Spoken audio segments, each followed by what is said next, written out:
Добрый день, паважаныя сябры! Сёння у Міжнародны дзень музеяў Дзяржаўны літаратурна-мемарыяльны музей Якуба Коласа і Дзяржаўны музей гісторыі беларускай літаратуры прапануе вам наш сумесны онлайн-праект, прысвечаны юбіляру гэтага года, беларускаму паэту, публіцысту, драматургу, перакладчыку, класіку беларускай літаратуры Владзіміру Семёновичу Караткевічу. У гэтым годзе мы святкуем 90 год з дня яго нараджэння. У сувязі з гэтым мы вырашылі паказаць вам цікавыя матэрыялы, якія амаль ніколі не выстаўляліся і якія беражліва захоўваюцца ў фондах музея Якуба Коласа.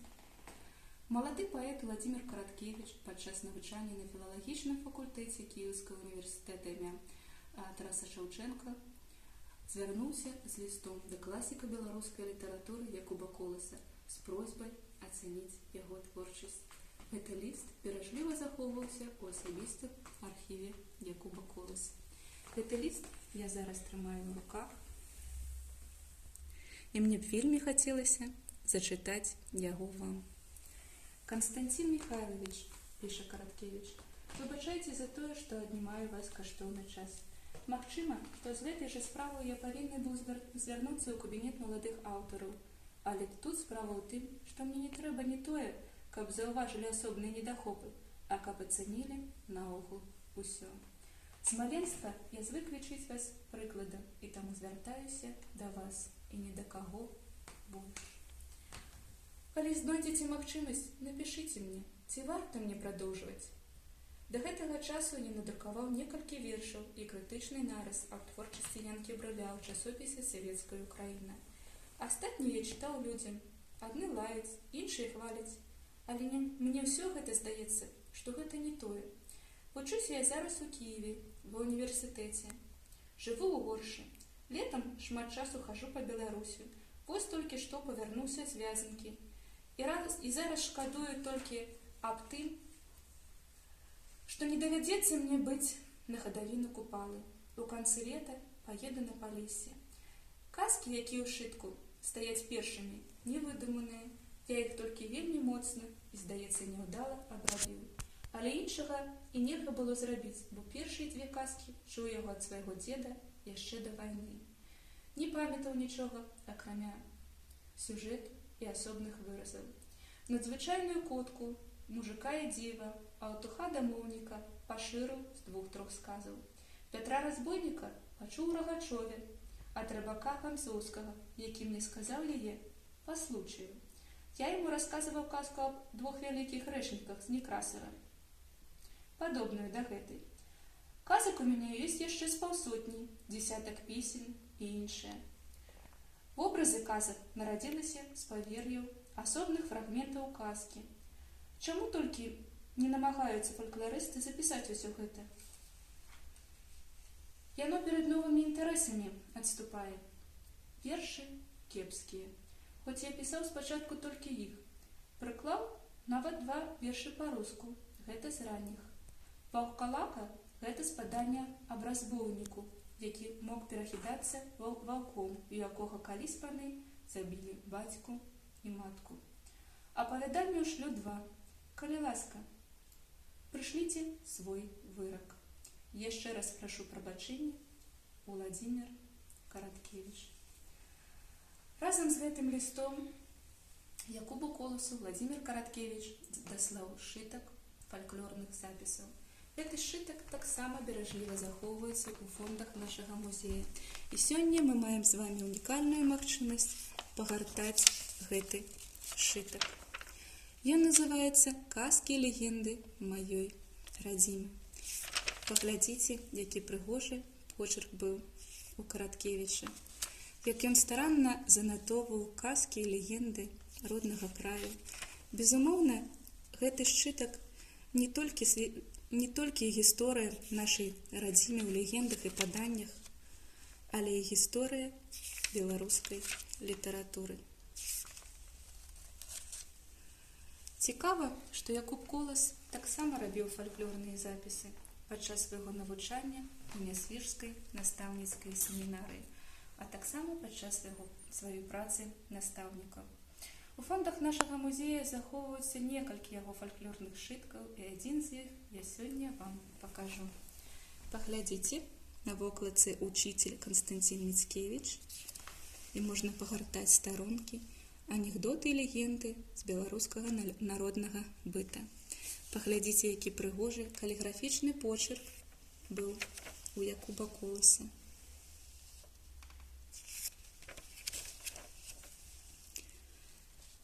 Я думаю, што у асобе Якуба Коласа Владимир Караткевич хацеў знайсці родную душу таго, хто яго зразумее і падтрымае. І я думаю, што ён не памыліўся, бо Якуб Колас заўсёды з бацькоўскім клопатам і любоўю ставіўся да маладых аўтараў, заўсёды іх падтрымліваў і дапамагаў. У 1952 годзе, калі на Беларусі адзначалася 70-годдзе класіка беларускай літаратуры Якуба Коласа, Владимир Караткевич не мог не павіншаваць свайго любімага паэта. Яго віншавальны ліст захоўваецца ў асабістым архіве паэта ў фондах нашага музея. Гэты ліст быў напісаны каля 70 год таму, і сёння мы маем з вами магчымасць убачыць яго і пачытаць. Дзень добры, Константин Михайлович. У дзень вашага 70-годдзя дзякую вам за тое, што вы існуеце на зямлі, што ў мінуты вялікага шчасця думаеш аб вас, што ў мінуты, калі вельмі і вельмі цяжка, зноў-такі звяртаешся да вашых вершаў у паэм, бясконца пабіраючыся ад іх сілы. Народ, ці вы самі ўяўляеце, як уяўляюць гэта вашы чытачы, што вы для Беларусі, чым бы мы з'яўляліся без вас і Купалы. Купала быў моцны сваёй тугою парадзіме, вы упэўненай верай у яе, спакойнай любоўю да яе. Жадаю вам доўгіх год жыцця, вялікіх сіл для вялікай працы на яе карысць. Вы зрабілі першы і вялікі крок на шляху да нашай мэты. Дзякую вам за гэта, добры вы чалавек. Тое, што вы пасеялі, не знікне, і людзі, выхаваныя вамі, цвёрдай хадой пойдуць па гэтаму шляху і справы вашай не згубяць. Владимир Караткевич. І сапраўды, Владимир Караткевич годна пайшоў па тым шляху беларускай літаратуры, які быў закладзены Якубам Коласам і Янкам Купалам.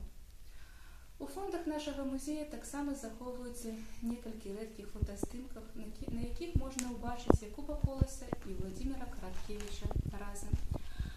Адзін з іх, на якім Якуб Колас на нарадзе маладых пісьменнікаў у 1955 годзе, і акурат за Якубам Коласам стаіць малады паэт Владимир Караткевич.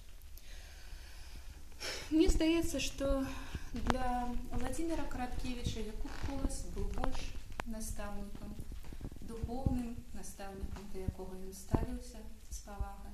А вось цёплыя, добрыя, сяброўскія адносіны склаліся у Владимира Семёновича са старэйшым сынам Якуба Коласа Данілам Константиновичем Мицкевичем, першым дырэктарам Дзяржаўнага літаратурна-мемарыяльнага музея Якуба Коласа. У асабістым архіве нашчадкаў Якуба Коласа захаваліся некалькі кніг Владимира Караткевича з вельмі цёплымі дарчымі надпісамі.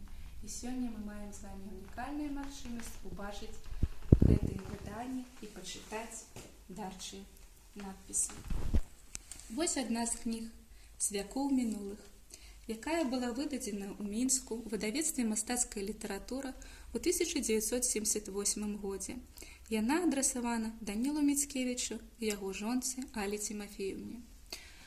Мілым Данілу і Алі Мицкевичам, каб жылося ім добра побач з намі яшчэ 100 год. Владимир Караткевич, 12 снежня 1978 года. Вера Даниловна Мицкевич, дочка Данила Константиновича, якая была знаёма з Владимиром Караткевичем, вспоминала, што Владимир Степанович вельмі любіў такія пажаданні на доўгія гады. Ну і яшчэ одну кнігу, якую мне вельмі хацелася вам паказаць, это, безумоўна, класіка беларускай літаратуры «Чорны замак Альшанскі». Вельмі прыгожае выданне, якое выйшло ў Мінску ў 1983 годзе, мае наступны дарчы надпіс «Дарагому другу Данілу Константиновичу Мицкевичу з любоўю. Владимир Караткевич, 6 лютага 1984 года. Ну і сённяшнюю нашу размову мне б хацелася завяршыць вершам Владзіміра Караткевіча, вершам, які ён прысвяціў свайму настаўніку Якубу Коласу. Цікава, што гэта быў першы верш, які быў надрукаваны у Караткевіча на беларускай мове. Выйшаў ён у друку ў 1951 годзе у раённай аршанскай газеце. Якубу Коласу. Пясняр наш, пісьменнік вялікі, у змрочныя злыя гады ты быў нашым шчырым музыкаю, ты нас пазбаўляў ад нуды. Спяваў нам аб нашай свабодзе, каб цвёрда, упэўнена ішлі аб жудасным лёсе народа, аб новай жаданай зямлі. Бацькоў нашых зваў да змагання, да моцных узрушаных сіл, да сілы вялікай паўстання, да косаў, да стрэльб і да віл. Народнай цудоўнаю мовай цудоўныя песні ты пеў, за новае вольнае слова у каменных турмах сядзеў. Зваліліся цяжкія путы, пазбыўся кайданаў народ, і разам з народным раскутым ты рушыў у новы паход. Паважаныя сябры, я спадзяюся, што вам было цікава разам з намі. Глядзіце нас на сайтах нашых музеяў і ў сацыяльных сетках. З вами была Васіліна Міцкевіч, галоўны захавальнік фондаў Дзяржаўнага літаратурна-мемарыяльнага музея Якуба Коласа. До наступных сустрэч!